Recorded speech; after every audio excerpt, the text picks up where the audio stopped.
right, today we are starting 4-1, okay, which is a new topic. We are not just going to have one variable anymore. We're going to have two variables. Okay? And this involves independent and dependent variables. Where have you heard of independent and dependent variables? Lily? Science. In science. Okay, a quiz for Mrs. Warren. What is independent and dependent variables? Tyson?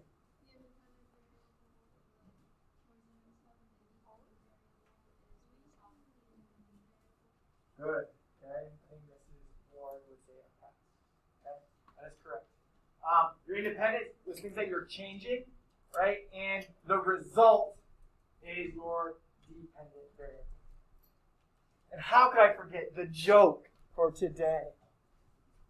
What is a witch's favorite subject in school? Spelling. Oh, thank you. Perfect. All right, let's go ahead and look at our guided notes on the top. Part 1.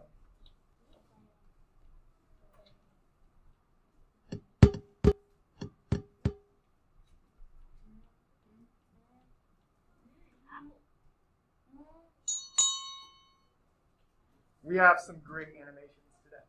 So you're all right. Okay, here it goes. It says, suppose you are going to buy 12 pieces of fruit, and you will only buy apples and pears. Okay? There are two related and unknown quantities in this situation. So, related and unknown, they go together. Does anyone know what the related and unknown quantities are? Josh? Good. How many pears we're going to get and how many apples we're going to get. Why are they unknown? Brogan. There could be multiple answers, right? I could buy 2 pears and have to buy 10 apples. I could buy 11 apples and 1 pear. So what do you think we're going to have to use for these type of problems? Tyson. We don't use greatest common factor for this. Okay. Lily? Variables. Good. Variables. How many variables? In this situation, we have 2 variables. Okay? What do we know about this problem now? Patrick? Good. We're going to buy 12 pieces of fruit. Do you think you can come up with an equation that would go with this scenario? Talk to your neighbor. People around you. What pair did you come up with?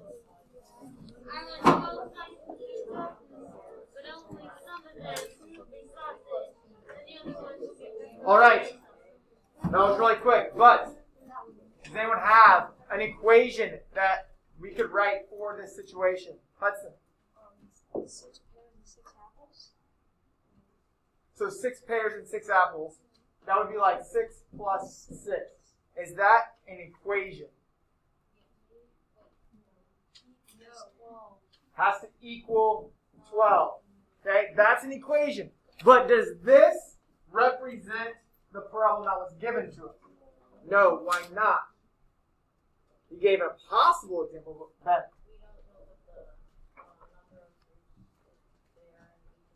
Good, we don't know how many we bought of each. So how would it represent that? A plus P equals 12. There we go. A plus P equals 12. Do I know what A stands for?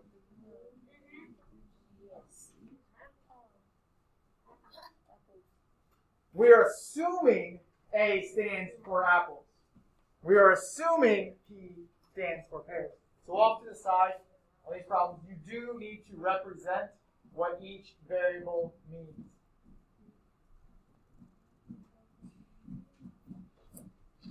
Okay? I can use any variable, so you do need to represent them. Okay? If someone asks you to stop, please stop. It's not being very kind. You're affecting somebody else's money. All right. What is a different way you could write this? we have A plus P equals 12. There are two other ways you could write this. Macy, which one? 12 minus A equals P. Nice. Another one. Aiden. 12 equals A plus. Is this one different? I would say kind of. It's not, let's just switch the order. Okay, we want a different problem. So we have A plus P equals 12, and 12 minus A equals P. What is another one that you could have? Emma. 12 minus P equals A. There we go. So these are three types of equations we can write from here. Okay? That one wasn't on your guided notes. So your first question in your guided notes is this one. A fruit basket business takes 103 orders in 1 month. Orders can be placed online or over the phone. I want you to identify the related and unknown quantities and then write 3 equations that would work for this situation. And you can talk to the person, people around you. Okay, what are our related and unknown quantities in this situation? Josiah. The number of phone orders and the number of online orders. Good. Online orders placed online and over the phone. So we need to represent those with a variable. What would we like to use? Job. For online and for phone. Good. So if you did not write this part on your paper, please do so. Otherwise, you are assuming what O and P mean. Could you have used something other than O and P? Yes, I don't care as long as you represent. Okay? I suggest that you use letters that go with the problem. It makes more sense for you later on. Okay, what is one equation we could use? Sydney. Awesome. What's another one? Brogan.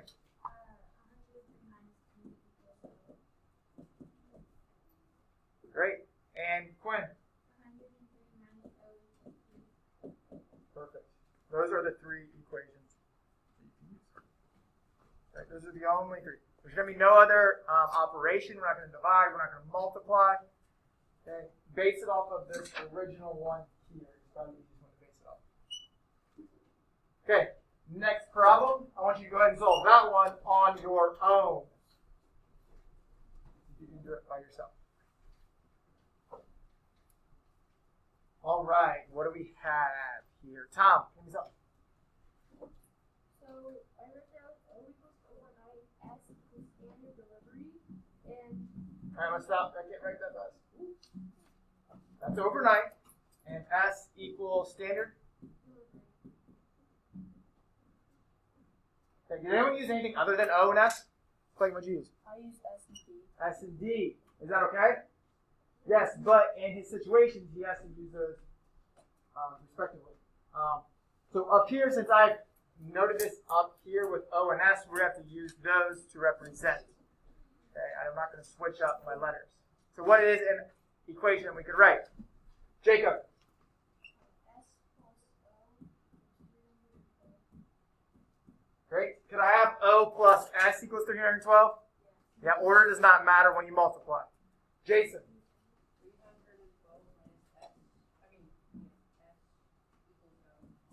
Great. Can I have S minus 312 equals O? No. Order matters when you subtract, so you have to take the total minus the part to equal a part. And the last one, Becca.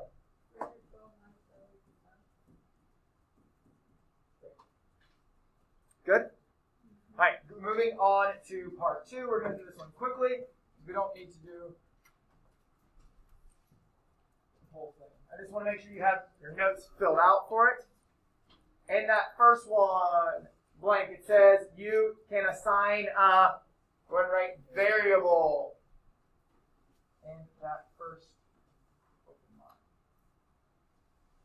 And then fill in A equals number of apples and P equals the number of pears. We already did this problem. That's why we're not going over it. I just want you to have the information Questions? Comments? Concerns? All right, moving on to the next page. It says after school practice is 90 minutes long. Some of the time is spent doing warm-ups, the rest of the time is spent doing drills. It has this no-need plan. I'm not looking for that right now. What I want you to do is to write 3 equations for this situation.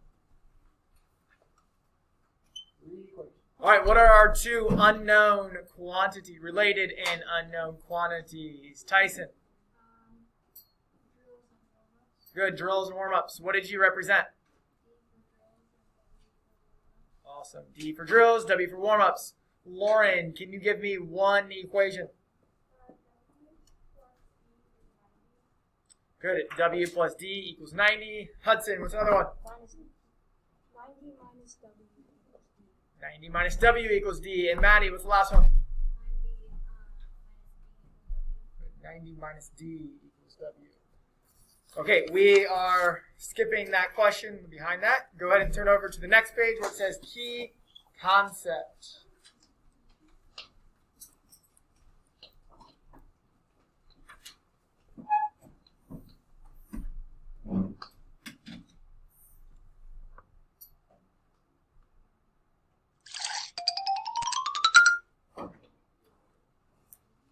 So, I wish my plants grew that fast.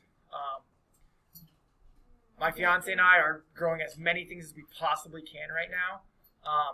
If we have like a piece of vegetable that has that we cut up that has seeds in it, we just throw it in dirt and see if it grows. So right now, I currently have sweet peppers, red peppers, jalapenos, cilantro, basil, mint, and a bunch of other things in a small 1-bedroom apartment. So not a lot of room and a lot of plants. So I really wish that if I just went like this, would grow really good. The other cool one is we knew this was becoming a problem when we started growing potatoes. Okay, but has anyone ever seen a potato with an eye? Anyone know what that means? Clayton, what does that mean? It's like the little stub thing. Yeah, it's a stub coming off. It's part of, I think it's part of the root, I believe. Okay, so once you see that, you can just throw it in dirt and it's supposed to grow. We just did this like a week ago, so I haven't seen any growth yet. Fingers crossed that it's going to be all right. So that is my story about plants. Yeah, winter growing plants indoors. I know. We're probably not going to get any vegetables or anything out of them. Other than the mint. I have hundreds of mint leaves. So much mint. Okay. All right, we're looking at the key concept. We need to fill in some empty spaces here. It says the growth of a plant depends on how much water it receives. So, in these first 2 open lines, you need to write amount of growth and amount of water. That's what goes in those 2 lines.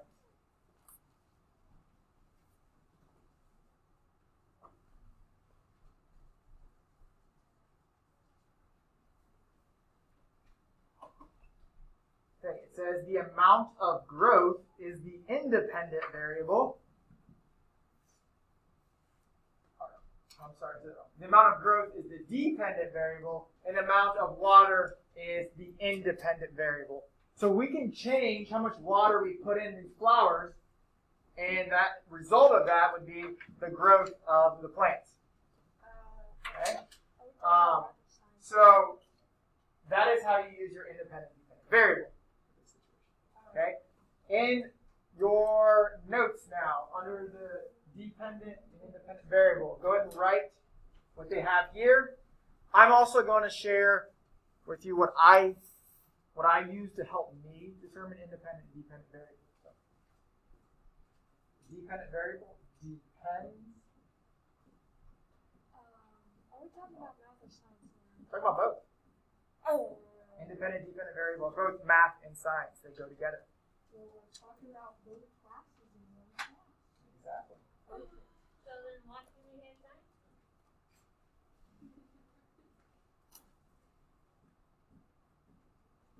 definitions out.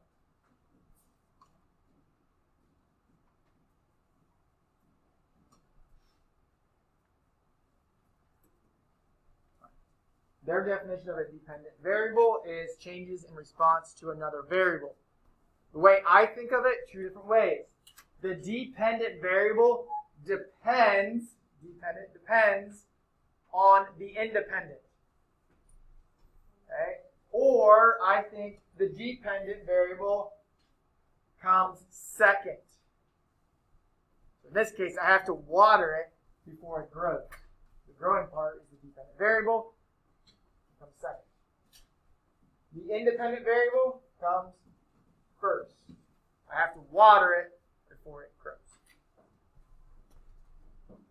You're all doing a great job. We're almost done and you can start it on the home. Does anyone need any more time writing these down? Okay. I'll give you a little more time.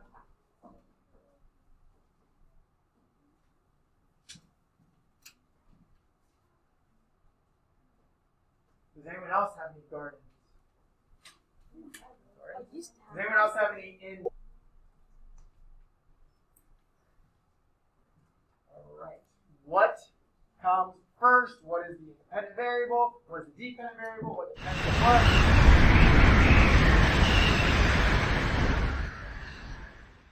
Awesome. Okay, Sydney, what do you think?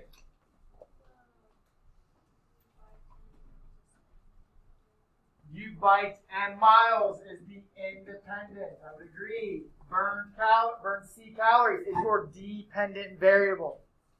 You first have to bike to burn calories. You don't burn calories and then start biking. Doesn't make sense, right? The amount of burned calories depends on how many miles you biked. You can change the number of miles that you bike, and the result, how many calories you burn, would change. Does that make sense? Okay. A category of a hurricane is related to the wind speed of a hurricane. What do you think, Tyson?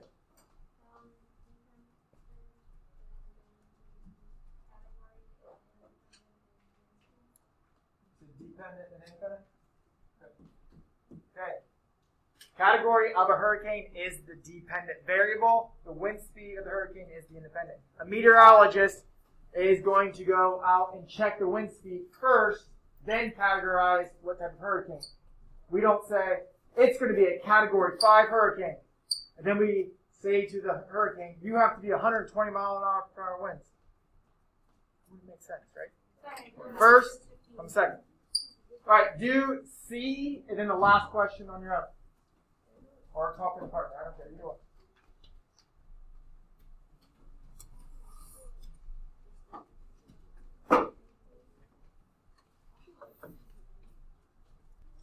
Okay, C says the population of a state determines the number of representatives from the state in the U.S. Congress.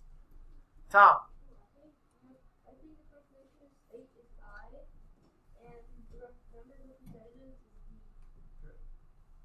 The population of the state is the independent. We need to get the census of how many people are in the state. That determines the number of representatives. The number of representatives dependent on how many people are in your state.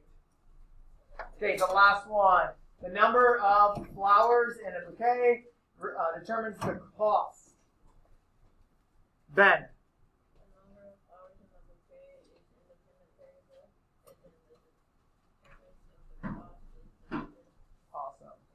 The cost comes second. You have to make the bouquet first, then the cost comes. All right, you have the remainder of class that finishes. I'm willing to bet some of you will get it done in this month's time. There are only 25 questions, so you'll be all right. Only? I'm just kidding.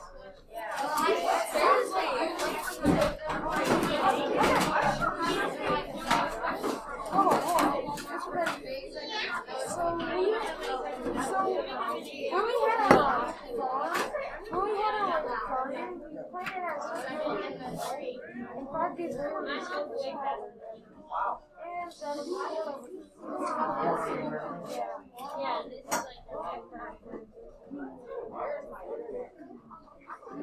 Alright, this time should be silent because we're not going to waste this last time with the chit chat. We need to make sure we're working on nothing. If you don't see it in like the calendar right away, go to test or homework and test tab and scroll all the way down. I don't know why it does that sometimes.